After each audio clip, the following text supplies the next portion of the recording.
Okay, we're live. What's going on? Old fashioned ice cream, appliance boot camp, uh, Facebook family and friends. I know I say it every time, but I am serious. I am very serious. It's going to be a quick one tonight because, like I say, I'm focusing more on my actual businesses, building my businesses. The time of me actually coming out and trying to get people to buy courses and stuff. That's pretty much done. I'm just going to talk about what we're doing and my businesses and things I'm going to be doing. If you want to buy the courses, the link is in the description. But the days of me going around telling you all how important it is to actually start a business and this and that, it's too late. It does, as they said back in the days, and it started to rain. So I'm like Noah. I got to close the doors of the ark and get ready because it's coming. So now I gotta focus more on my businesses and getting my businesses where they need to be at. And so today, because this is what I'm working on right now today. Like I say, with me, I don't try to come here and plan nothing to talk about. I talk about exactly what I'm doing in my business, and you're gonna be real quick because I got stuff to do. I got a big delivery that got to get out tomorrow. It's ready, but I got to deliver it. I also got to make flavors for our competition. I got to make flavors tonight for our competition that we're gonna have on Saturday, and tonight is prom night. So shout out to all my workers today who had to attend the prom. So I had to actually work in the ice cream parlor. It was good. Good thing for me to actually work in there.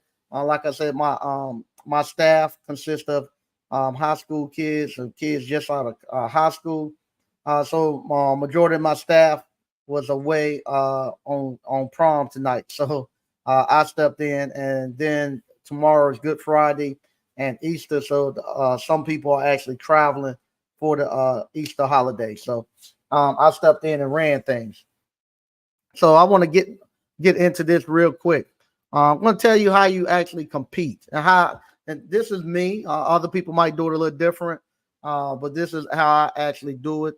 I actually look at people who already are doing stuff that seems to work, and I can kind of I'll try to buy their business plan, especially if they've been doing it 10 or more years.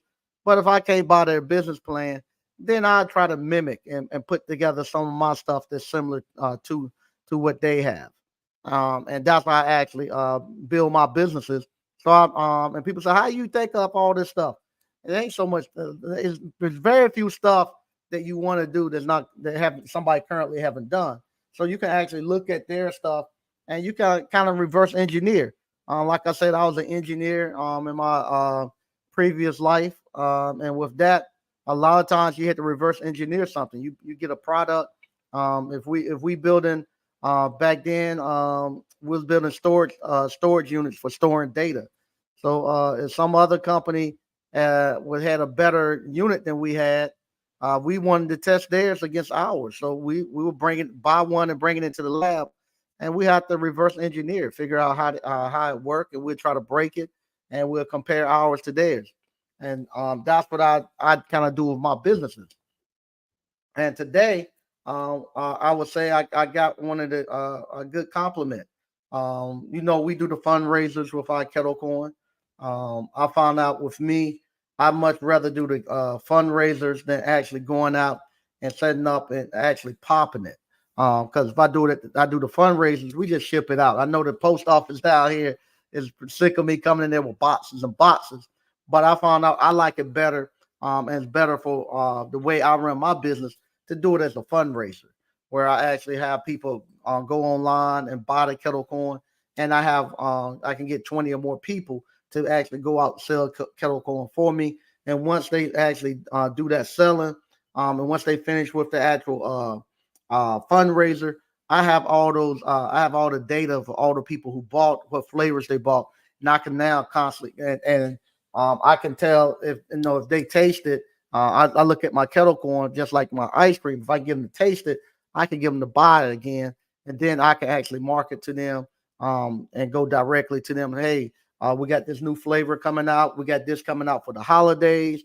Uh, this is a great way to send out for birthday presents, for Christmas presents. So now I got a list of thousands of people that I can actually start sending direct marketing to. And plus, I got people now that's wanting to jump in and do more fundraising. And what I actually got today, somebody told me, and this is one of the companies I was patting my stuff against. They said, "Hey, you giving double good around for their money." No, that's what they told me. One of the customers that bought several different orders of kettle corn from us. They said, "Hey, you giving double good around for their money." I ain't gonna tell you no lie. And no, they say our kettle corn, no, our kettle corn tastes better because we do smaller batches and our hand batch versus theirs. They're uh they're actually doing theirs at a huge facility. So it's going to be a totally different taste. No, am I going to make as much money as Double Good? No. And this goes with competing. Am I going to make the same amount of money and stuff as Double Good does? No, I'm not. They got millions of dollars that they have pushed into building their manufacturing facilities and everything they do, their marketing, their packaging, everything. But what I can do, just like I tell you all to do with the appliance repair business. People tell you need to go get a job. I'm not going to go. I'm not going to go get no job at Double Good. No, to learn how to sell kettle corn or popcorn. I'm going to look and see what they're doing, and it don't take as much for me. They sell thousands and thousands and thousands of bags every day. I don't need that many to survive. I need to be able to get in there and pull me out about 50 or 30 every day to make my family happy and to get me where I need to be at. Now my grandkids, they might come after them later on, or my kids might come after them later on and build this thing out bigger.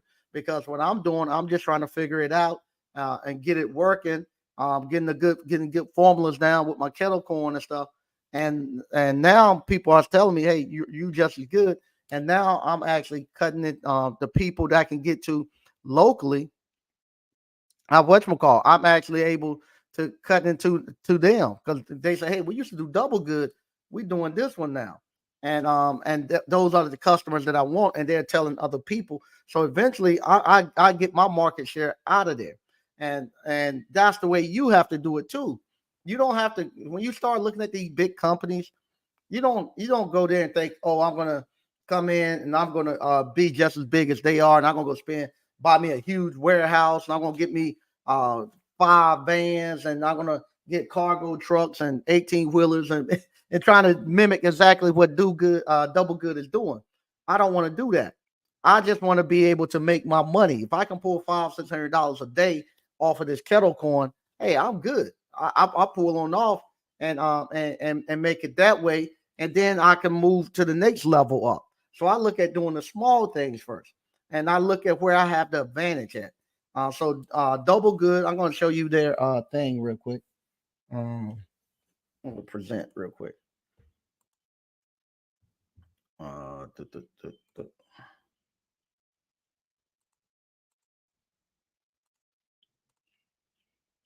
Okay, here we go. This is double good. So what double good do? They do fundraising with kettle corn. Um, so um, so what I'm at the point now where I'm ready to start putting some money behind my kettle corn, and actually now say, okay, I got the product in, I got the price point where I need to be at. There's some things I'm getting ready to change in it. Um, to make to I gotta change some stuff to get me a little bit more profit coming out of it. But right now we good. I got a good product. I know how to actually ship it. I know how to market it. So now I gotta start coming in and getting these soft touches with the website and stuff. So their website, this is not a lot of money they got behind this website, but it is a lot better than my QR code. Um, I want to make mine. I don't want all mine to be this busy. I'm gonna make it still a real simple. Click here, order and go. I like that better. But I am gonna. I like how they actually show who's selling what and how much money their team has sold, the top seller and all that. that stuff I implement. Now what I do, I actually email this out. I email this information out every week to the people, to the teams. They know how much they sold and how much they're going to get. So they get to see this. And I didn't know if people wanted to see this on so much online, especially with the young kids. So with the ones that I have, I try not to show the kids stuff on the internet and whatnot. But this is what they're doing. So this is what they got, all these fundraisers going on at the same time. Um, I only do one fundraiser. With my fundraiser, we can do somewhere between $3,000 to $4,000 in a month, and that's where I keep it at. So let's see. They get the same thing. Popcorn shipped directly to your supporters.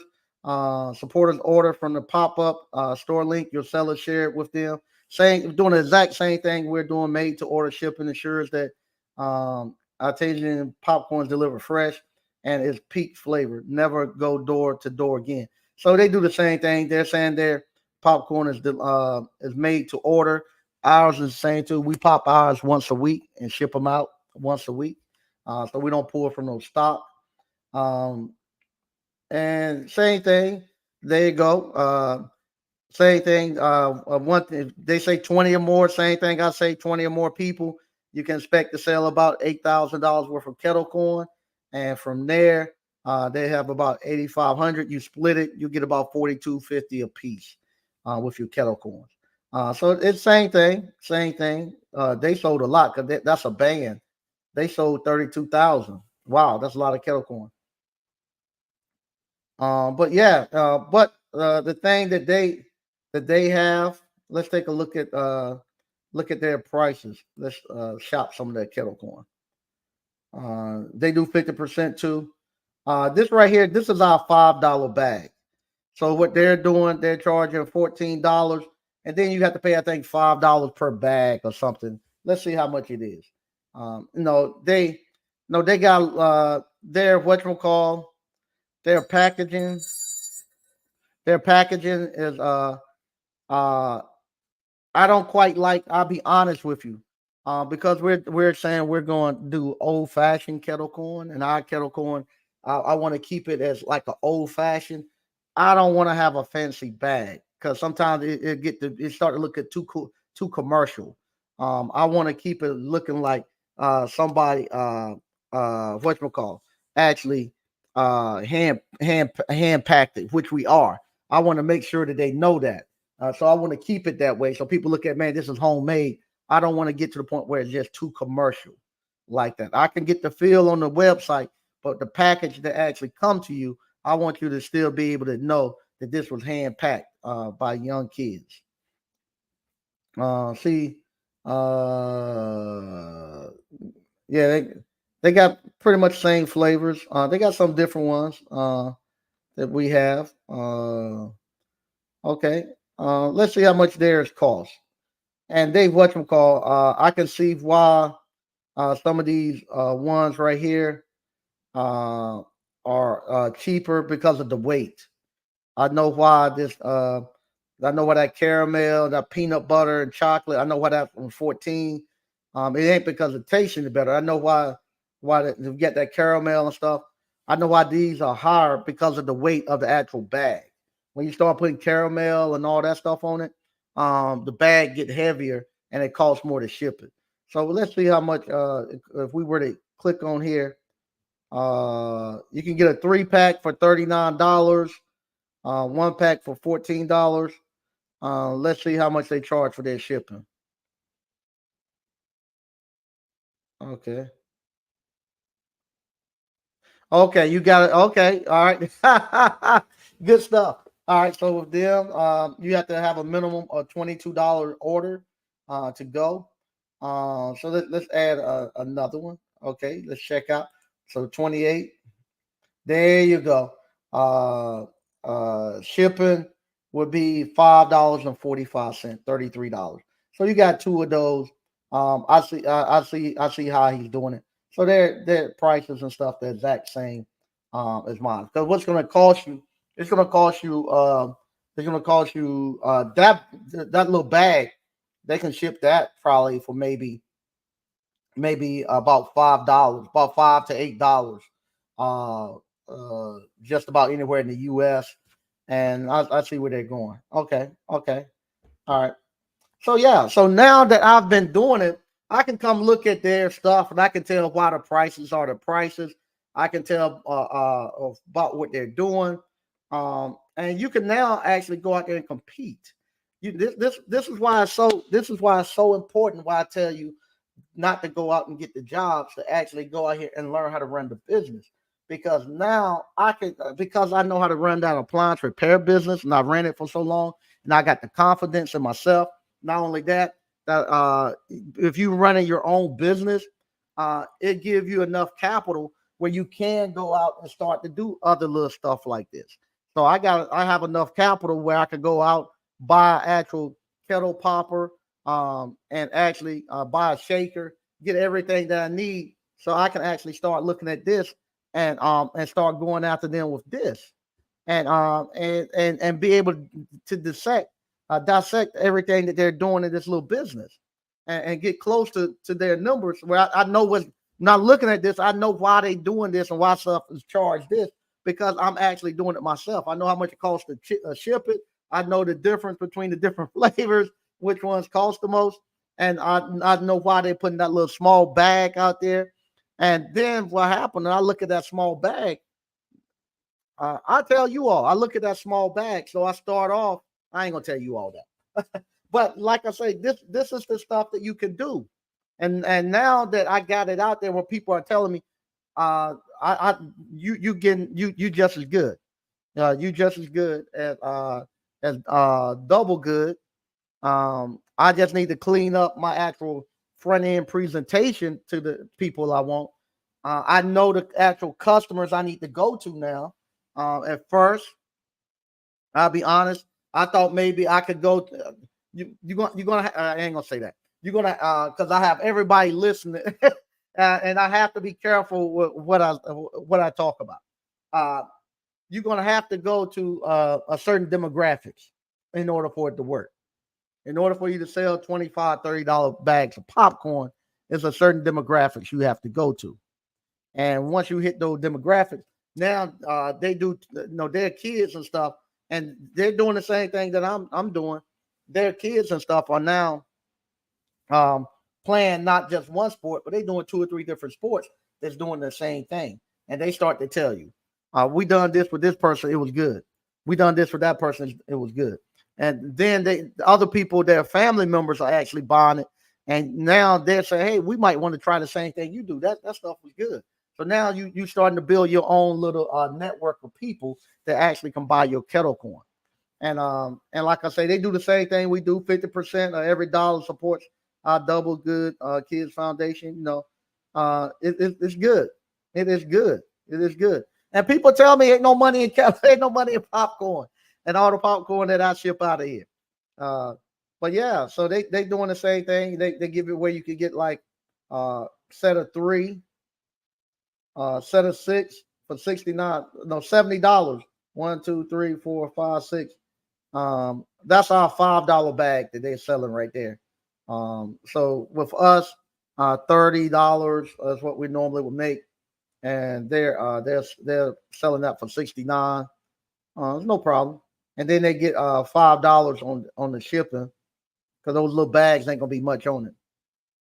The shipping gonna be higher on these. Let's see this right here. If I'll go to a perfect 10. You get 10 bags for $115. All right. Let me see how much they charge for shipping on that. Okay. There you go. There you go. There you go. Okay. Yeah, there we go. So you get 10 of these bags right here. And with these 10 bags, right here, it's about $15. This right here is gonna cost you about $10 to ship, and that goes back to 5. Okay, yeah. So, yep. So that's how they're doing it. Okay, okay. Okay, good stuff. Good stuff. As Doctor as Dr. Morris would say back in the day, good chicken. One of my college professors. So yeah, so you actually now, as you start to run your business, you can go look at other people's business models and stuff. You can figure it out. And you can kind of play off of it, and that's how you compete. I don't go there thinking I'm going to be and spend as much money and be having all the infrastructure to do good, double good, and them have because I don't have the cash to do that. But I can go in there and pull off $4,000 or $5,000 a month away from a double good, which I can live off of and do very very well. If I was to go get a job at double good, I wouldn't make no part time. I wouldn't make no $4,000 or $5,000 a month just by taking boxes down to the post office every Monday and Tuesday. I wouldn't make $4,000 or $5,000 a month, but I can do it now where the kids actually pop and package the kettle corn. And a lot of times, like if we this past one, we pop it during the concert series, and I pop it during the concert series and bag it up, and I can sell some while we doing the concert, and it works great, works great. But yeah, so I can build my little empire pulling off like this, and same thing with your appliance repair business. You might not can have no 30 or 40 technicians starting off and have 20 or 30 trucks, but you can go get you a used truck for about $1,500.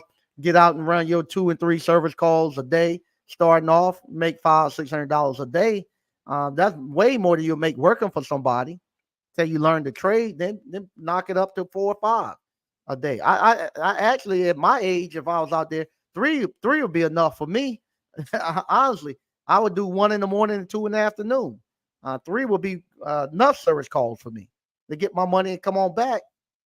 And then you can come out here and play around with other little small businesses like this. This right here doesn't require you to have no actual storefront. You can do it at your own, at your house. You can do it in your garage. In the state of North Carolina, it only requires you to have to pop it up under a tent. That's all it is, up under a covered place, and you ship it off. And this is the stuff that we're going to be showing on April 15th and 16th. We're going to be doing the kettle corn along with the ice cream parlor. And like I say, this is the last time I'm doing it. The reason why is because of this, because the stuff that I'm doing now, I gotta concentrate on my business, taking it to the next level. And if I can't keep telling the secrets and stuff that I figured out, and like I say, this right here is something that you can do from the right at your house. If you wanted to get into the food business and stuff, and think about it, you don't have to be out there knocking on nobody's door with the technology we have now. They just share it on social media, and it goes. And like I say, we're gonna be pushing it a lot more coming up in April, far as the internet and stuff, and y'all gonna see it. Y'all gonna see it. We'll have a whole new look coming to our kettle corn. We got our ice cream going, and we had a shipping container up in about the next month or so. We're moving right along with that. It's been raining the last several days, so I haven't been able to go. But this is what we're doing, and this is real live how businesses come together, how you put a business together. I start off with the simple stuff. First thing I want to do, get the kettle corn. Get the kettle corn. Once I got the kettle corn, I just start learning how to make different flavors. Once I get the different flavors down, I'll figure out a way I can actually get it to you all. Y'all don't see me several different times switch up my packaging, my sizes, and everything on my kettle corn, and until I figured out where the sweet spot was, and now I got to make a couple more little changes, and we good. So now from there, I figure out how to actually sell it and how to do the fundraisers. I got several fundraisers up under me now. We're good to go. I'm getting good feedback off of it. Now just to clean it up, and we're good. We are good, and that's why I said I'm no longer coming over here begging you all to take the courses. The courses now, if you want to buy them, they in the actual description. You can buy them, but I'm not begging nobody to do it. And like I said, this is going to be the last hands on for the ice cream and the kettle corn right here. because it's too much information I'm giving out, and this is something that can be done across the country anywhere. No, it doesn't matter where you at. You can be able to do old fashioned ice cream. Well, I named it old fashioned kettle corn. So you be able to do old fashioned kettle corn anywhere. I'm gonna stop sharing, and we're gonna read a couple of these. And I'm getting out of here because I got work I need to do. I'm gonna read some of these and get out of here. And where else is people showing you all how to do this, and you actually seeing it real time? Somebody putting together. You see me put together the ice cream. You see me put together the appliance boot camp. You see me put together the ice cream. Now you're starting to see me put together the actual kettle corn business. And it's not me having a team of people behind me. It's not nobody throwing a bunch of money behind me. You see, I'm not putting a lot of money behind this stuff. All I'm doing is just going to work on it, starting where I'm at and putting it out there. Being open to make mistakes and to fix them, and finding my niche, and go. Like I say, I don't. I'm gonna change my packaging a little bit, but I don't want it to look so commercial like that. To me, when I look at it like that, it look a little bit too commercial. I want people to know that this is a home, just like my ice cream. I want to keep my ice cream, the look and feel, and know that we it's small batches and we're making it ourselves. And our taste is what we're competing on. We're competing on the taste that we're sending out there. Same thing with this kettle corn. I want to keep the look and feel that is homemade. I might find a bag that's the labels and stuff I got to play with a little bit, but I'm gonna probably keep the bag the way it is, and I want them to stay that same touch and feel, and then from there, we just gonna clean up our website, get that website going on the way it should go, and we're gonna be pushing it out a lot harder on actually selling kettle corn online. All right, we're gonna read some of the stuff we got going on. Patrick Young said, "What's good, Mike? What's good, ABC fam? Hey, how you doing?" TPH Walker, what's happening, Mike and ABC family? All right. Stoker reviews. Where do you see blacks in 10 years, Mike? Um, when you say blacks, if you're talking about African Americans that descended from slaves, or Americans descended adults, or foundational blacks, we're in a downward spiral right now. If we don't hurry up and get ourselves together and uh and and and start making a change, we're gonna be in trouble. Because what happens, our people that our people are at the point where we don't care about hurting each other as long as we can get ahead. So if I have to come, and I don't care if you lose money trying to help me, long as you can help me get out my situation. We don't care. We don't care about uh uh me coming selling you a bad product. Meaning I can come and I can sell you this thing. I know you ain't gonna make no money off of it. Where I'm gonna teach you how to actually uh, uh, get sign. I'm gonna set up a LLC for you. From that LLC, I'm gonna show you how you can actually get credit cards and business credit cards. Then from those business credit cards, I'm gonna run your I'm gonna cash out the credit cards, take all the cash off of them. I'm gonna take $5,000 or $10,000 off of them, give you the remaining 10, and tell you to go figure out business. You don't know how to figure out no business. You got $10,000, you're gonna blow it, and I don't care as long as I get the $5,000 off of you, and then I teach you, well, how you how you gonna make your money back. Well, I'm gonna tell you to go do your friends the same way I just done. You run a scam on them, so we don't have no problem doing that. Right now, it has gotten back to the '80s where we didn't care. I remember I used to talk to people, why are you selling crack? Well, if they don't crackhead don't buy it from me, they're gonna buy it from somebody. So I might as well make the money off of it. Well, that's the same way we are feeling now. We know African Americans, our people, don't know anything about entrepreneurship. They want businesses. They want to be able to support their family and friends. So I just tell them anything as long as I can get some money off of them. We can't do that anymore because that's killing us. Because what happened when somebody do come and try to show you how to actually build a legit business, we don't want to hear about it. And there's nothing wrong if you don't know how to build a business. And there ain't nothing wrong with that.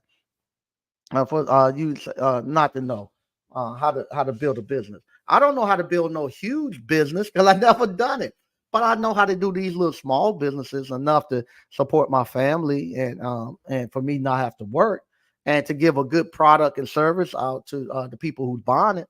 I know how to do that. I've been doing that for years. So with that, it's nothing embarrassing about telling people you don't know how to do it.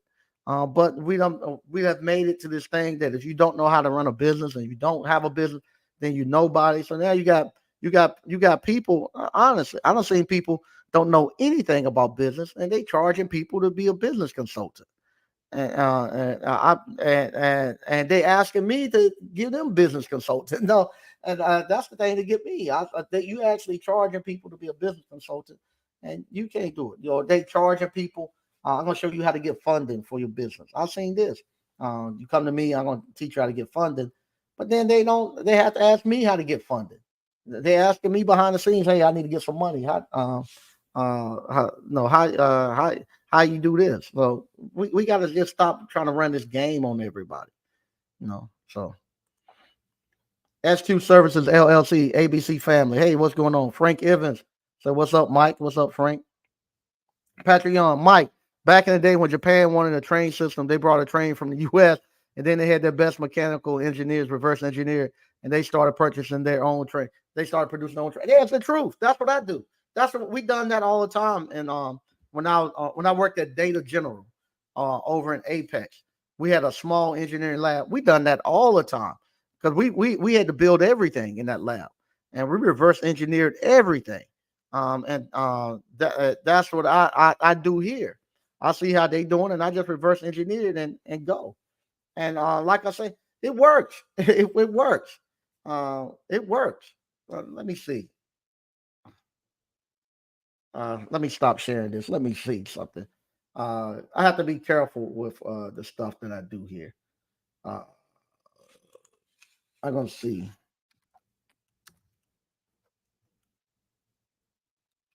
Give me 1 second. I'm gonna show y'all something that it works.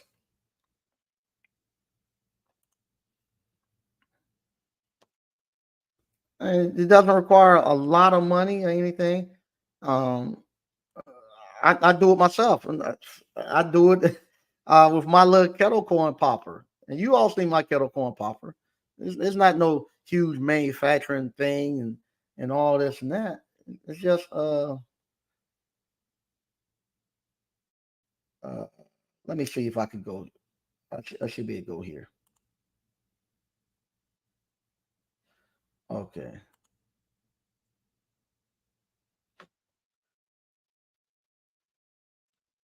Okay. Yeah, I can show y'all this.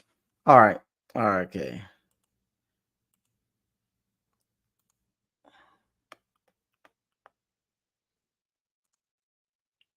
Yeah, I can show y'all this. Okay. So no, here go my fundraiser. No, this is my fun. Look at all the sales I have in March. No, me doing my fundraiser here. All the sales. Look at them. That's when I closed out. But yeah, see. So I'm showing you that it works. It works because I do it and I figured it out. And now all I gotta do now, if I just have to ramp it up a little bit, but I don't want to get too much, especially now. Doing we're in the actual ice cream season starting up. I don't care about being too much. I only want to do one fundraiser. If I do one fundraiser, I can pull four to $5,000 off of that popcorn in a month. Hey, I'm good. And that's all I look to pull off of it. I just do one fundraiser. If you're somebody who wants to grow bigger and do that, you can. But I don't. At my age, I just want to give me about 4,000 off of it. Myron Webster. So what's good? What's going on, good people? All right. Patrick, Mike, we love you, bro, because you have truly been a blessing to so many of us. And I just want to take the time to say thank you. Oh, no, appreciate it. Appreciate it. Y'all have been a blessing for me. You have. Keep me grounded. Universal Success. Mentor Mike, what's up? Hey, what's going on? TPH, you are correct, Mike. Not many are sharing and being as transparent as you are while teaching how to run profitably. Yeah, I would like to see behind the scenes how they do it. The ones that teach entrepreneurship, I like to see how they do it behind the scenes. Patrick, Mike, have you ever thought about taking the skilled trades message to the Breakfast Club? Charlamagne the God is from Moose Corner, South Carolina. You'll be able to get the message to most of the people. I don't think I've reached out to a lot of people behind the scenes, and I've actually talked to a lot of people behind the scenes, and I stopped about it's been about a year ago. I just stopped reaching out to people. I would talk to them. So what would happen? I never talked to Charlamagne the God. Now I tell you that I never talked to them, but I've talked to people who have some huge platforms. And what will happen? They told me this is exactly what they told me. You seem too much like a salesman. I don't want to rock with you.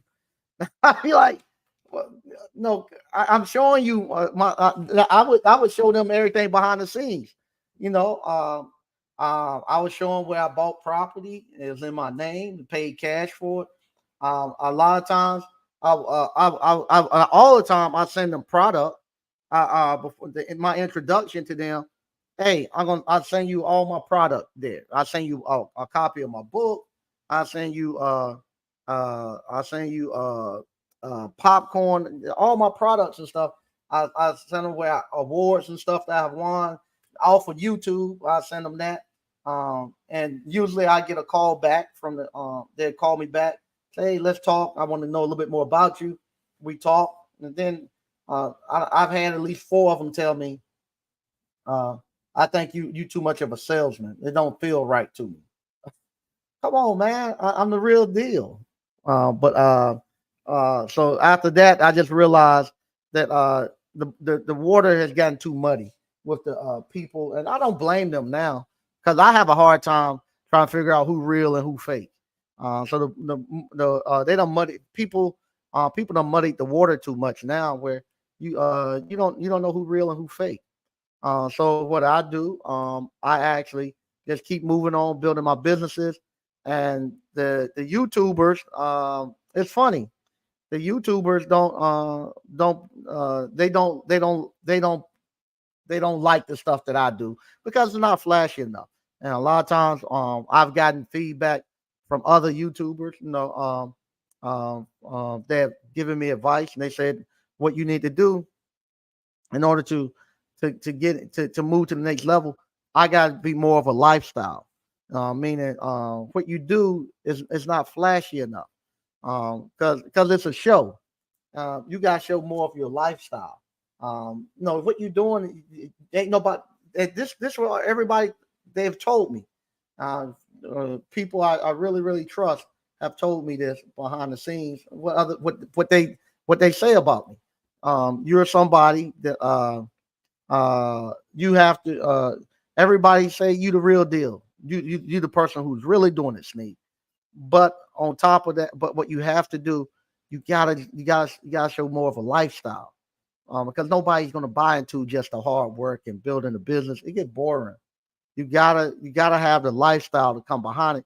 You do the lifestyle behind it, you be good. And I say, well, that's not me, but that's what sells. So you have to have the lifestyle stuff behind it. With that, it just doesn't go with me. And plus, in order for me to go and do that in order for me to fund my projects, because I have to fund all my projects by myself. I have to work and pay for my stuff by myself. In order for me to fund my projects and to continue growing my businesses, it doesn't afford me to go do this lifestyle stuff and go out here and do the lifestyle stuff just to get views. I still don't know if those views actually correlate to dollars. I'm making real money with my businesses, and I don't know if it correlates those YouTube views into real dollars because every time everybody I'm looking at behind the scenes, I'm not seeing them having anything that they're owning and investing. I don't want to be in my late 50s and 60s renting a house. I don't want that. I don't want to be in my 40s and stuff and not owning no property. I don't want that. I like the way my life is going now, so I don't want to go that route.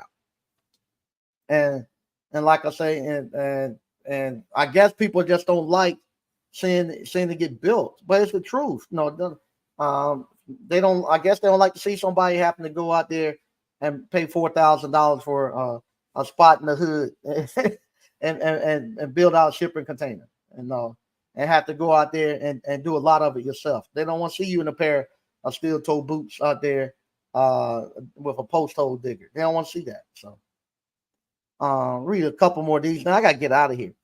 Black 1221 2. One thing about you, Mike, you have always been down to earth. Thanks. I appreciate it. Mr. O, people have too much ego to embrace something like this, even if it would be helpful to the audience. Yeah, and the sad part about it, you know, the, I the people that they wanted me to do this lifestyle stuff for, uh, you know, they the ones who would need it the most. They don't want it. But the people, the other people who probably wouldn't need it as much, who I think probably they don't need it as much because uh, they have more assets and they have more opportunities. They the ones who eating it up.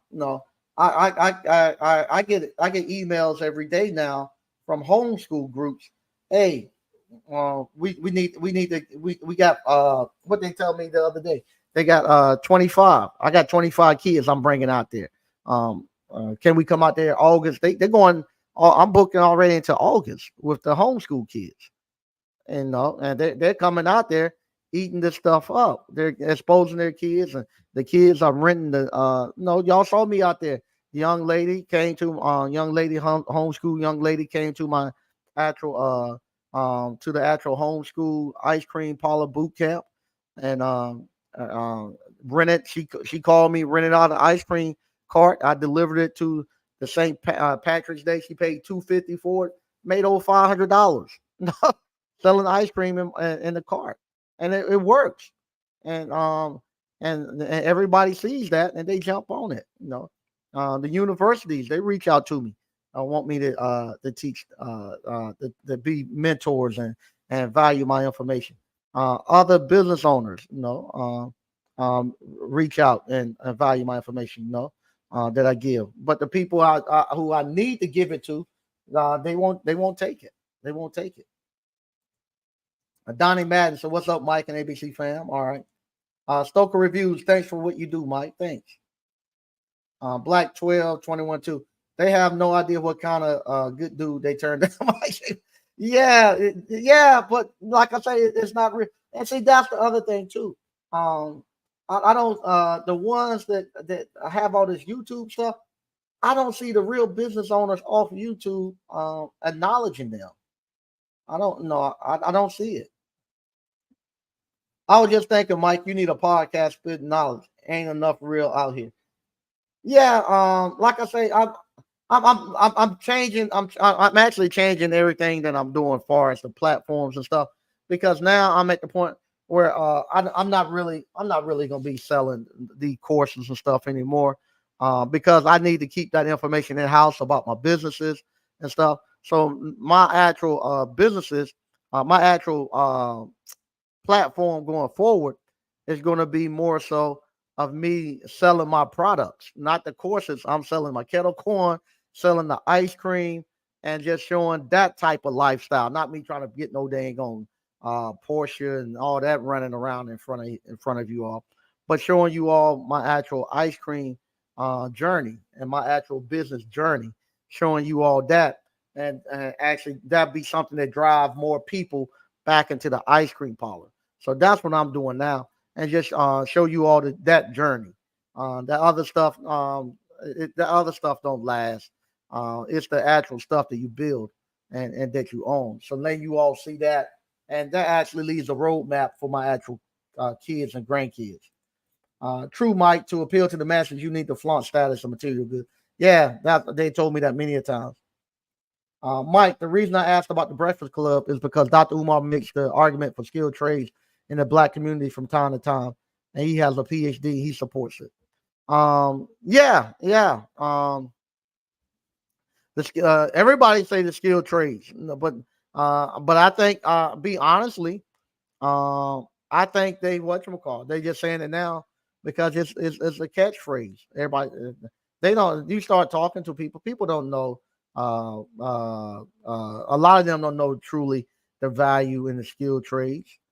They thinking that you're gonna be out here with a backhoe or a bush axe working. They don't know the true power of the skilled trades. Most of them don't know a licensed electrical contractor, licensed plumbing contractor, a licensed HVAC contractor that's African American. They don't know one personally. They don't know the lifestyle. They don't think it's no money you all doing with appliance repair.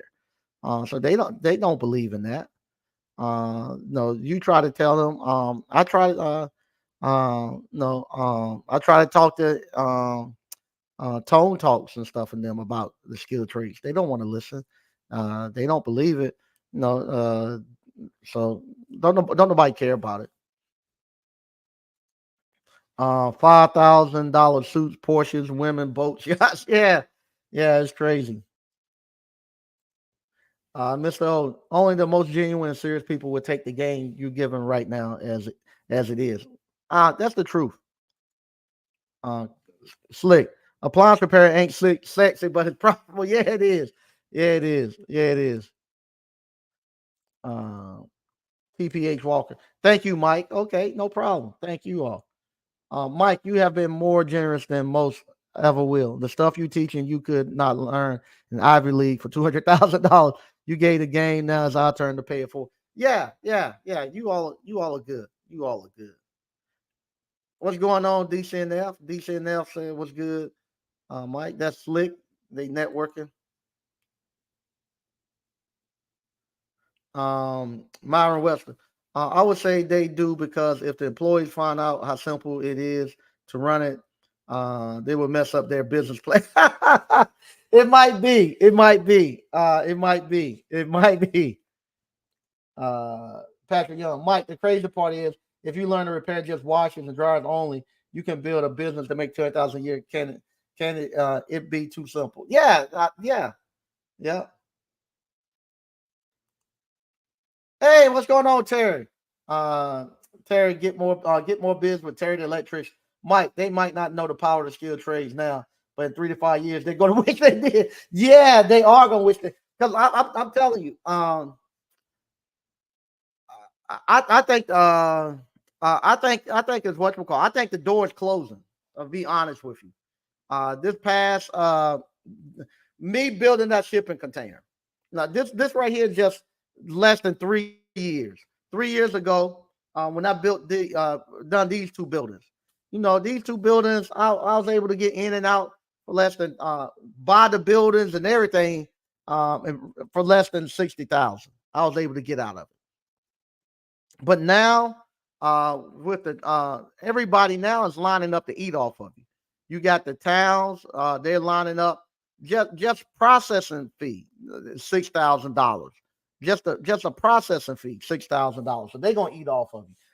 You got the contractors now. Ain't nobody coming out and can't get no $3,000 or $4,000 off of you. No, ain't nobody coming out there for nothing like that now. So they coming after you. Um, you got all these people now that's looking to eat off of you that you have to go through in order for you to get started. So if you're somebody that trying to just buy a piece of property and get it built up and on your own, now you better have you $100,000 or more, and you better know what you're doing in that business, and you better have you $100,000 or more to get that building up and running. You better have you a year or two working capital to make it out of it. I don't see how you can do that working for nobody. I look at this YouTube channel. I think it's called uh, um, Upflip. I think it is. They have a lot of people who do restaurants and stuff, and all of them. I mean, the smallest restaurants. Just for them to do a ghost kitchen. Now they're spending 200,000 just to do a ghost kitchen. That's just a kitchen in a small building just to fry something and putting a hood in. For them to build out their restaurants, they doing $1 million to build out their restaurants and stuff now. I don't see how you're gonna get. Um, I don't see how you're gonna get. I don't see how you're gonna get out of it if you don't. I don't see how you're gonna if you can't. You ain't got the skill set to do it, and you ain't got the money to do it. I don't see you being able to do it anymore. I think the door is closed on you. I don't honestly don't think you can do it anymore. If I did not have appliance repair right now, the skill set of appliance repair and the actual skill set for me to actually go out there and actually be able to do a lot of the work, I would have I would have been done on that shipping container um um $40,000 ago. I've been tapped because y'all don't seen it. How many times I don't had to jump back into the. I'm back in this truck now making money to finish it out. I have to every time I get into I get into a rut. I got to jump back into that service van. And Lord help, God knows I'm so glad about that appliance repair because appliance repair pulled me back out every time. Every time it pulls me back out of it, and I'm able to get to the next step with it. If it wasn't for appliance repair, I've been out of it. I said, man, I'm done. I can't do it no more. I can't do. I'm done. I can't do them. And so now I don't see how they're gonna be able to. These people gonna be able to buy houses and stuff. There ain't no more starter homes for less than 200,000. The homes start at 500,000 now, and just think 500,000, and you what you call, and you got to now even if you do FH future homeowners or whatever, you got to put down 5%. You got to have 25,000 cash, ready to go on that thing. You know, if you got to put down 10%, you got 50,000 cash, just for the down payment, for to get in the house. So I don't know what they're gonna do. I don't know how they you're gonna have a lifetime of people renting. Even though the land right now, I think the land is cheap. But if you start trying to develop it, you're gonna have to have some. You gotta have some money to get going. And I was listening to the guy, the barbecue guy. There's a guy who does not a fried chicken guy. The fried chicken guy, on Upflip, he hit the wall 3 or 4 times, and he had tapped out all his money, had to refinance his house, and went and got went and borrowed everything from family and friends just to get the doors open on that thing. And I could not imagine doing that. Um, I what you call I do what I can with the shipping container, and when I get to a point where I'm pulling too deep, I jump back in the truck, go make me several $1,000s doing appliance repair, and then go. And then I try not to put too much pressure on this ice cream parlor right now because it's too young to be pulling it. Then I do my little kettle corn. I do another fundraiser, make me another $4 or $5,000. But it's taking everything to get it up and going. And I just don't see how you're gonna be able to do it next time. There you go. Slick says next purchase you're gonna be excavating. Stop by the dealer and test it one a day. There you go. KRS. How long you offer the hands-on sale? Uh, until the seats are gone. So once the seats are gone, they're it. I ain't been checking the seats. I have people all the time talking about they're gonna buy it and stuff. They haven't bought it, but once the seats are gone, that's it. I'm gonna have to stop probably next week with the ice cream parlor hands-on, because I gotta make sure I have transportation to get everybody to. That's gonna be a 2 day because I'm going to teach you not only the ice cream, we're going to do the kettle corn, and we're going to my other site. So I got to make sure I got to cut it off so I got enough room for everybody to go. Okay. Uh, Appliance boss. Got to get the skilled trades. I'm all in. Yep. Yep. Yeah. That's why I'm asking you how to get funding, but selling people on the course. Yeah. Yeah. I get that all the time. Yeah. Upflip. That's a good channel. Very good channel. Get more business return. Baby boomers are already gone. Our generation is next, Mike. For about 5,000 that retire, only 500 are coming in. Yeah, I remember in North Carolina. This was about maybe 10 years ago. They're saying that the average age of the electricians that time, um, uh, no, 20 years ago, 20 it was either 20 or 25 years ago, they had about maybe 50 to 60 licensed electrical contractors in North Carolina. About 10 years ago, they're down to maybe about 15,000 licensed electrical contractors. And the average age was about 56, 58 at about 10 years ago. So now they got worse. That's why they got rid of a lot of the math on the test. They done lowered the score. You can almost flunk now and get your contractor's license in North Carolina.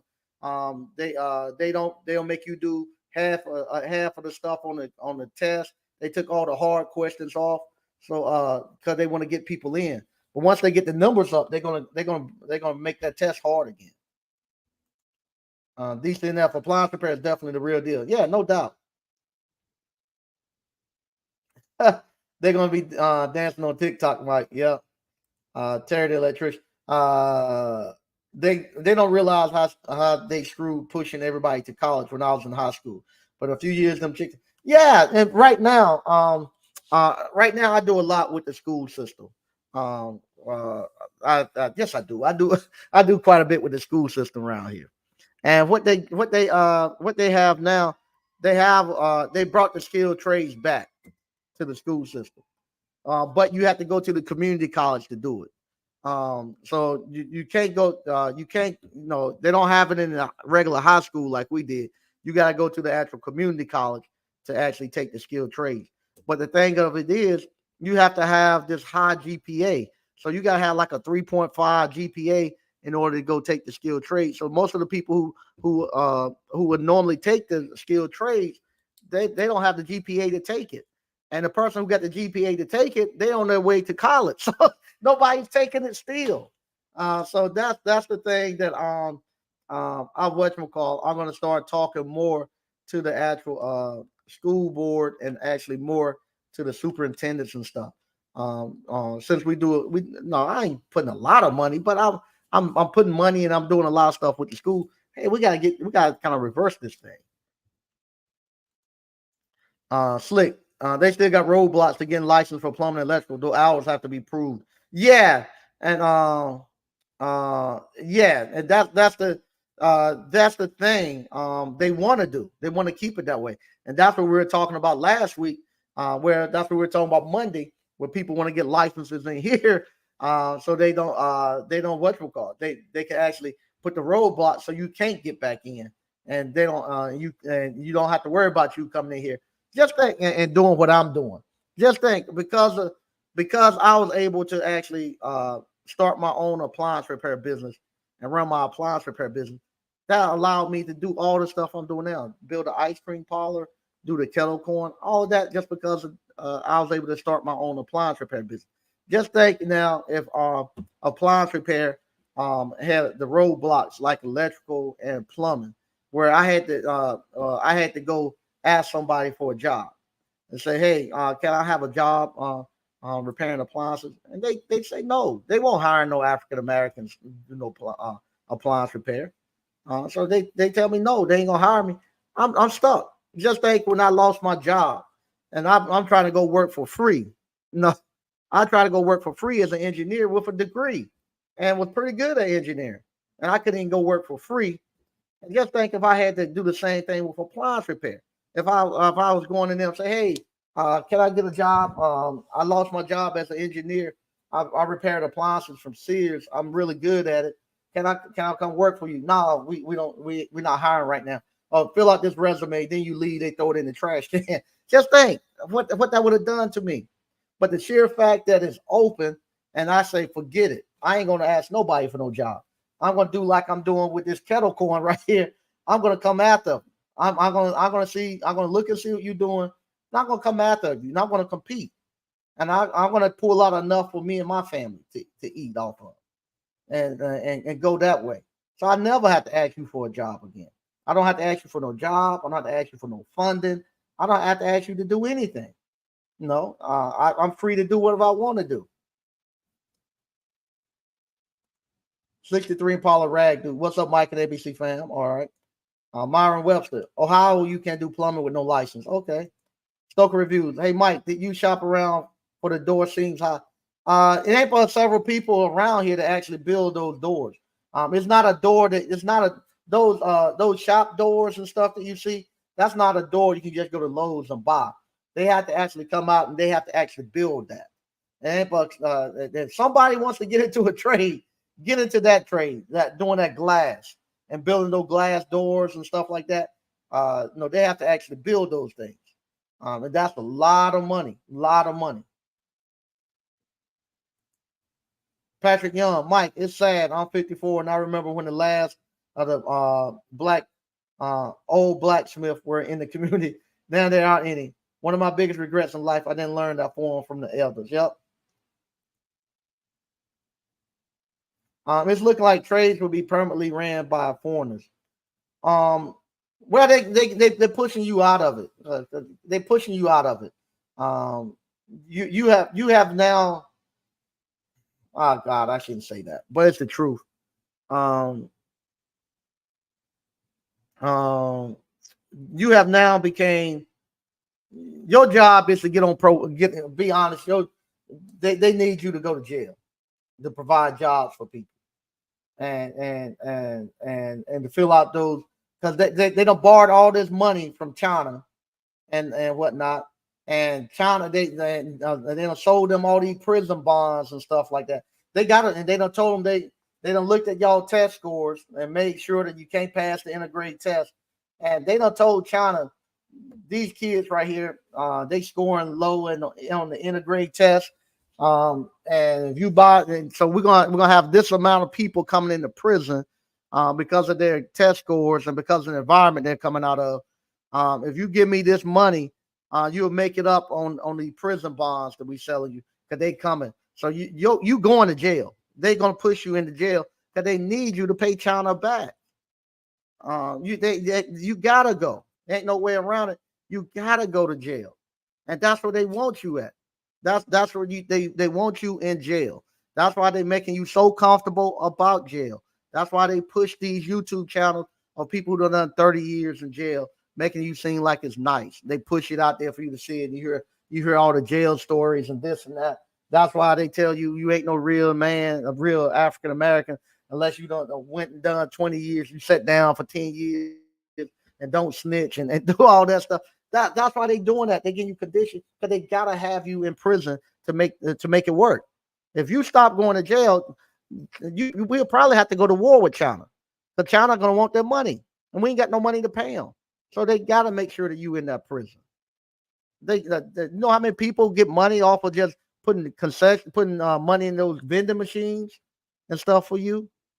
So somebody got to get that money. I got they say, hey man, I got the contract for vending machines, and you ain't got nobody in there buying vending machines, buying nuts from vending. You I got the contract to give the uniforms to the inmates. You know, all that stuff they got to make money off of, and they got to have you in there. And they got to have you keep coming back. So that's where you're going to go. So they don't want you to be here in the skilled trades making money. No, it's crazy. I'll say this right here. Um, I take African Americans out there to Rocky Mountain stuff to my site all the time and telling them, man, y'all need to buy this. Man, I ain't gonna buy this. This the hood. I ain't coming out here. Blah blah blah blah blah blah blah. The shout out to my man. I ain't gonna give his name out here. But shout out to my man who's finishing up my shipping container. He whatchamacall. He's limited on his English. He doesn't speak that much English. A lot of our communication is through pictures. He tell me he take a picture. He send me a picture of what he need. I go get it and bring it back. He'll go find me the picture of what he want because we can't communicate on the words. Oh, I know what you're talking about. I go get what he need. Um, but here he is, not able to really speak English, and I know how much I'm paying him to be out there finishing that stuff, and he's making more than a lot of I know he make more than college graduates are making out there finishing that stuff for me. Not only that, he's out there for about 2 days. First thing he tell me, "Hey Mike, how much these houses you got? You pay for them?" And I tell him, he like, "Wow, serious?" I was like, "Yeah, I want one." I was like, "Well, I gotta find out who owns this house. Find out for me. Find out for me." Okay, so I'm looking, trying to find a house. I come back the next day, and he said, "No house. I that restaurant." I go down. This is what he told me. I go down there. They tell me plumbing messed up. It's no good. I was like, "Oh, okay." He said, "No problem. I fix that easy. I fix it easy. Uh, find out how much. I want to buy that." Honestly, that's what we're doing now. I'm in the process of talking to the owner for him to buy it. It's right down the street from where I'm at. And that they come in and they see that. They say, "Man, this right here, no perfect highway." That's what he sees. And because he's doing the skilled trades, he got the money, and because he know how to fix it. He been building restaurants forever, and he don't he just like I am. I don't fix nothing. Give it to me the way it is. Let me fix it. And he gonna put a restaurant there. And so and see, we don't see that. We want to see this stuff with the lifestyle, the glamour, and this and that. And by the time it gets there, you can't afford it. You can't afford to come down to Selma now. That you can't afford to rent in Selma now. More or less, you can forget about buying. You can't afford to rent nothing in Selma now. So the African Americans that are here, they're getting pushed out because when the rent when it come around to renew the lease, they going up because we don't drove the prices up here. There's a different demographics of customers that's coming in here now. The customers that's coming in here now are the people who going to pay the customers that's coming to Selma now are the people who are going to pay the $115 for 10 bags of popcorn. That's the customers we got coming in here now. And that's where we start. That's where everybody is pushing their business towards those customers. And same thing with Rocky Mount. It's going to be the exact same way. When I go to my architect, true story. When I go to my architect, I have to tell. I had to get him to change some stuff on the plans. And when I walk in the door, the same thing. He's talking. Uh, I ain't gonna tell the architect name. But I'll go to my architect. I have to be so careful because everybody watches and everybody live here. It's a small town. I have to be careful. I go to my architect. I walk in there to get him to actually make some changes to the plan. He's sitting there with another uh, uh, Hispanic husband and wife. They can't speak English. He got a translator there, and they getting ready. They're building like $1 million house, and they're paying my architect. I shouldn't say that. Yes, I would.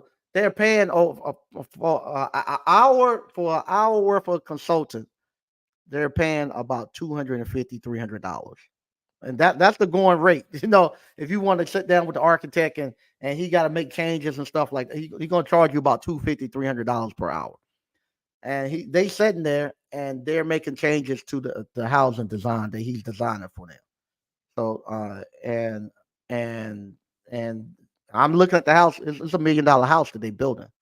and he get up and he said, how much? And the they went over a little bit because a little bit of my time, but I didn't mind. I was looking.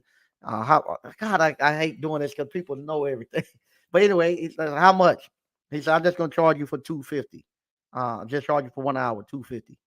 No, charge me what you need. Because you keep charging me 250, I'm gonna keep going over. No, he told us he was telling them, he said, no charge.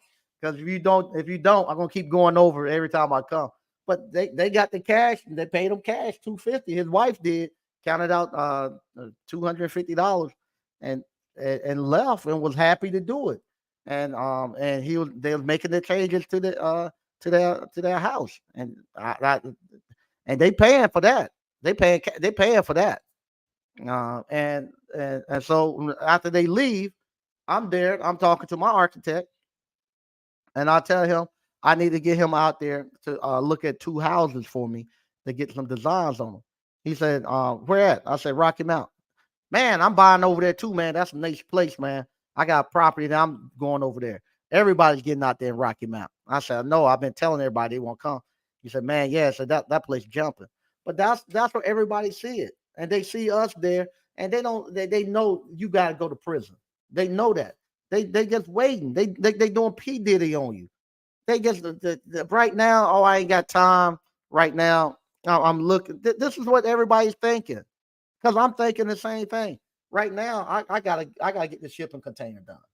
I gotta get my shipping container done. Once I get my shipping container done, I ain't got time right now to be worried about over there on Drew Street. Because I gotta get the shipping container done. Once I get this done, I go there to Drew Street. Then I gotta start cleaning the street up.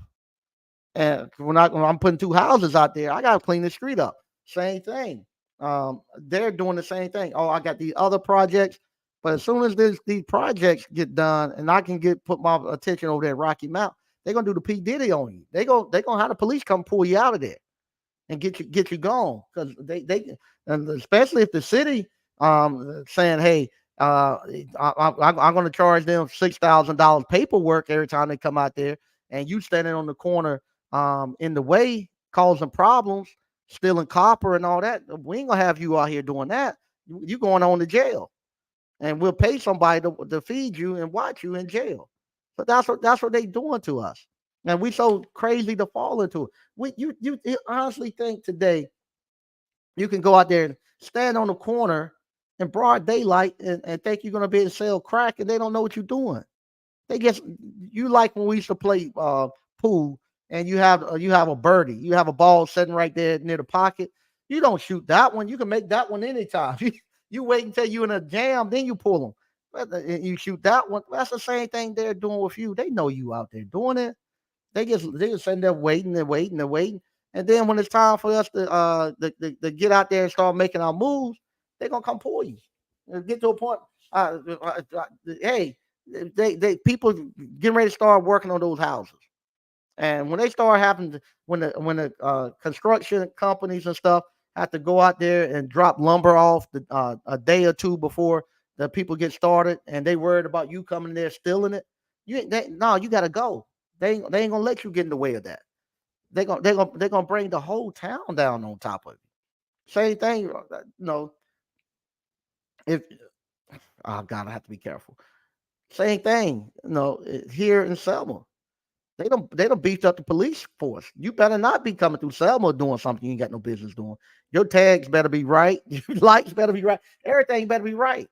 Because that's the thing. You ain't gonna they hired enough people and got all new cars. They got enough where now they're doing license checks. They're doing stuff every weekend to say you don't come to Selma messing around. We cleaning this mess up, and you go someplace else. They're gonna do the same thing in Rocky Mount once the money start coming in, because they're gonna make it safe for people to be hanging out downtown, spending, especially if you spending money. So we in trouble. And if you ain't got no job, you don't have anything to be productive. They taking you. They taking you. They know it don't take, and you're so emotional. They know you don't. It don't take much to get you riled up to actually to get you into jail. When you get to a point where you you can't the that ghetto life and that hood life that those kids are coming up under and that exists out there. It makes it so that you can't even have civil conversation with people because their mindset is like that.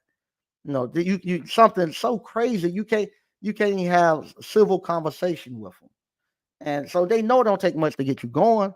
And I'm finding out too, because of people who coming out that environment. You almost to the point where you're putting your life in danger by helping them sometimes because they don't have no control of their emotions, and they're thinking from a hood ghetto place.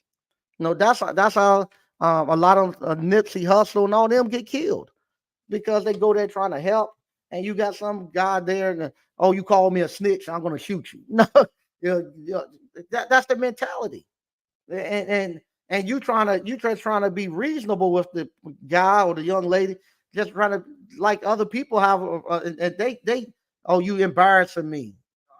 I'm not trying to embarrass you. We're having a civil conversation. You are embarrassing me. So now I'm gonna get all mad and hysterical and stuff. Next thing you know, you might be in danger. So I said it ain't worth it to go out there and deal with. If you go out there and deal with that, it's almost like you going out there, like they say, sometimes with those somebody who had pit bulls fighting them and fighting them and fighting them, and then you go out there and they rescue the pit bulls. They can't be around other dogs because they're always gonna be trying to fight and be aggressive. That's the same thing that happened with a lot of them. A lot of them, I don't think they can be reinserted into what we call reinserted back into the community and be okay because they got PSD or whatever it is. They got all this stuff with this stuff going on. You can't be around them because it don't take much because they're thinking so far off from normal people think it'll get you in trouble because you just trying to have a civil conversation like normal people, but they take it, oh, you trying to embarrass me, you doing this, and next thing you know, they are in their feelings, and you can't turn them away from that. It's in them. So you get to a point where you say, nah, I'd rather not deal trying to go there and pull that crowd out anymore because I can't do it because those that crowd, um they don't have no moral compass. I'll say that. Back in the day, regardless of what you might think about the church and religion and this and that, you had to go, and most people had a moral compass where they value your life and they knew right from wrong. These people now ain't never been to church a day in their life, ain't got no moral compass, and they don't know what's right from wrong. They don't care about taking your life. They don't have no moral compass, and they all into this stuff that they're gonna do. They all into it. And so here you are, you there, and you got moral compass. You don't want to take nobody's life. They don't care about taking your life, and so now you can't go there to them. You can't do like Elijah Muhammad done back in the day, where you could go there and pull those guys out. Those guys still had a moral compass. Their parents and grandparents had put morals and values in them that you could pull back out. But these guys ain't got nothing to pull from. They the ones that they couldn't go into the promised land because all they dreamed about was slavery and stuff. These same people here, they the ones you can't take their all they think about is gang banging and stuff. They don't put all this, they don't tattoo their face and all that stuff, all this gang stuff, all up and down. So now they can't, that's all they into. And you can't pull them back out. Yeah, I can't pull them back out of that stuff. No, you can't do it. When you get a man 60 some years old and 70 years old, and they still talk about this gang mess and all that, you can't pull them out. So you have to say, okay, I'm done there. I gotta go someplace where I don't have to worry about getting hurt, or hurting somebody in the process. I'm gonna read a couple more of these, then I'm getting out of here. Oh, slick glass doors are actually licensed now. Good lord. Terry the electric. Before I got my license, I tried to join a union. The BA told me they didn't need any more electricity. Yeah, yeah, yeah. That's what they're for. At the same time, they had an ad in the paper saying they need 6 electricity. Yeah, that they were doing what they're supposed to do. The unions were designed to keep after slavery, we had went to the north and we were doing so well. That's why they made the trade unions. So they said, so we couldn't do it, and they said in order to join a union, you couldn't be African American, you couldn't be black. But then they brought in all the Italians and Irish people and stuff and made them the skilled tradesmen and forced us to have to come back down south to rebuild the South. Yeah, so that's what it's for. Yeah, these unions were created to ensure unskilled white men got work over skilled black men, no doubt. Yeah. Eventually, with civil rights, they started letting blacks in, but they made sure to have a quota on how many. Yeah, still to today. And the sad part about it, a lot of the African Americans was tighter on once they got in. They didn't want no other African Americans to get in. They were tighter on you than they held the door closed tighter than the people, the white people did. They were keeping you out. Mr. Left, I remember back in the day when dudes would get locked up for the first time, they would come out cheesing like it was a badge of honor. Yeah. Stoker Reviews makes sense, Mike. They only support us in entertainment, but they don't want us to be part of the workforce. Yeah. Exactly. Foreigners with gentrify Whole Foods, with gentrify whole hoods. No complaints. I talk to a girl about this all the time. This is the wealth you teach. How to be self-sufficient and how to create wealth. Yeah. Money talk. And like I say, I'm going there, and same thing. I just don't know.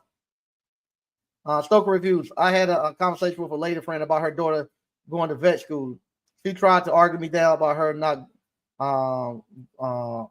going yet. I told her you want her to be like another baby mama. Yeah. Be like you, another baby mama. Oh wow. Laugh out loud. In my area, $1,800 starting rent for 1-bedroom apartment. I've been in my building 5 years now.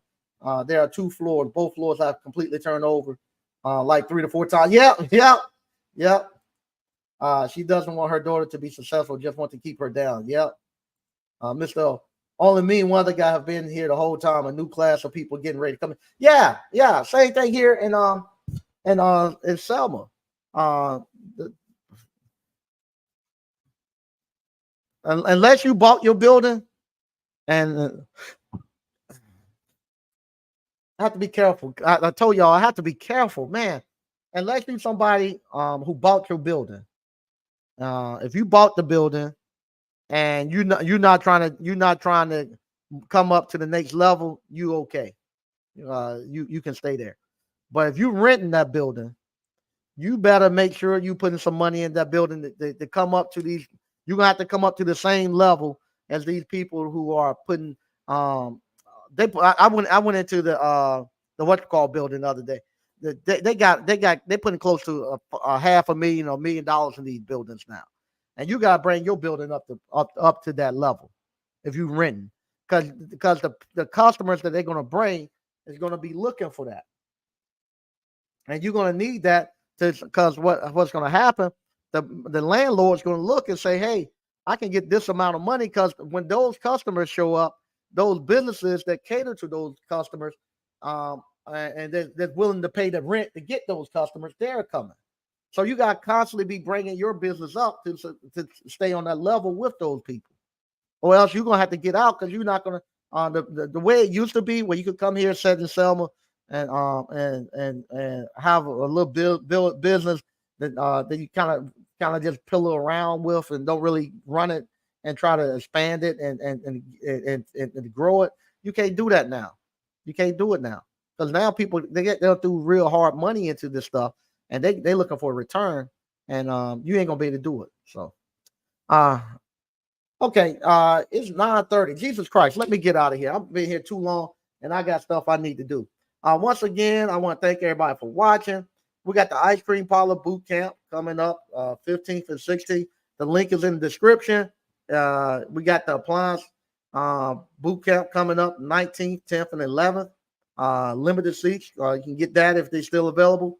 Like I said, with this ice cream and kettle corn, I got to now turn my focus on to me and my businesses. So I'm here now working on my businesses, going to the next level. So I'm not going to have time to be out here doing all the trying to get you to buy courses and stuff like that. that ship done sailed now. So that's gone. Now I'm looking at my actual business, making my money through all my businesses now. So with that being said, be keep watching the channel. You're gonna get a lot of good business advice and this and that, but it's not gonna be so much of me actually. Ain't gonna be so much of the courses and stuff coming out. Um, I still have the Appliance Bootcamp online course. You'll be able to get that. It works very well. I don't know if I'm going to continue doing the hands-on. I'm still waiting for to hear back from the university kids, see how they done, if they're going to start bringing kids out. If they're not going to be bringing kids out, I'm not going to be doing no hands-on. I'm going to be honest with you. I'm not going to be doing no hands-on live in here. I will whatchamacall. I got several things I would do with this building coming up next year. If the rent goes up to where I think it's going to be going up in here, this might be one for rent, where I will come in and just move all my stuff out and rent it to the next person. But me doing the courses and stuff, can't do that anymore. Can't do that anymore. I got to be selfish and make my money in my business. And plus, the course money is gone. You can do this. You can do the schools. If I was to continue doing it, I have to go and do more of the school thing, where I really push the school. I don't really want to do that now. My interest now is growing my ice cream and my kettle corn business, something I can pass on to my kids. I enjoy teaching and mentoring. I'll be able to do that with the chamber and with the university. And I'm good. So once again, I want to thank everybody for watching, and I'll probably be back Monday. I'll be back Monday. Thank you again. Bye bye.